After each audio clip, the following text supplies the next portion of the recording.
matey, shiver me timbers, it's time for something fun. Okay, a little nostalgia today with a recipe I grew up with as a kid, made for me by my mom. I made them certainly for my kids and embellished them a little bit because there's lots of variation on the egg pirate. The egg pirate comes in several different forms. It comes as an egg pirate. Egg pirates with a white flag flying, egg pirates with cannonballs, egg pirates even with blood, and any combination you want. They are delicious, they're fun, they're crazy, and they're good for kids of all ages. So what is an egg pirate? Well, simply enough, it is just toast, squared up or cubed, salt and pepper, soft-boiled eggs, a little bit of mayo, that's the white flag, some bacon crumbled up, of course those are cannonballs, and if you want to add ketchup, that's the blood. So to make an egg pirate, there is really not a lot of magic to it. First thing you got to do is fry up some bacon, make it nice and crispy, crunchy, and then let it cool a little bit so you can chop it up into fine bacon bits. So you got to make a little bit of bacon, and then the key part of the entire egg pirate process. This requires soft-boiled eggs. And believe it or not, most people can't make a soft-boiled egg, and yet it's so simple if you have the right technique.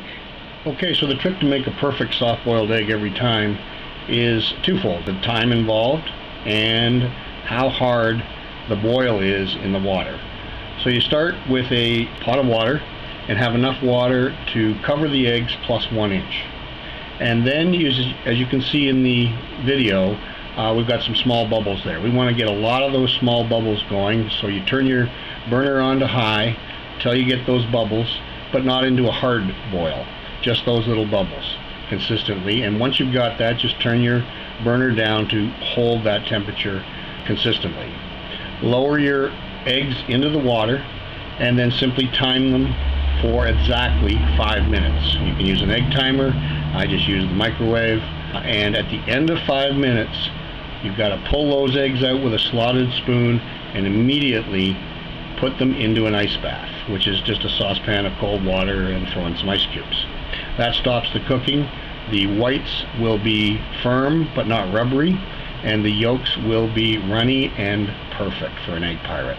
And you don't want to overcook eggs for an egg pirate, because when the yolk gets hard they become very dry and they're not very good.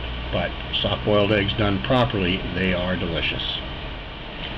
Okay, so we've got the soft-boiled eggs in the ice bath. We've got some toast cooking. Once it's cooked, we're going to get a little bit of butter, and then you got to decide whether you want white flags flying, and that's a little bit of mayo, and they are really good with a little bit of mayo.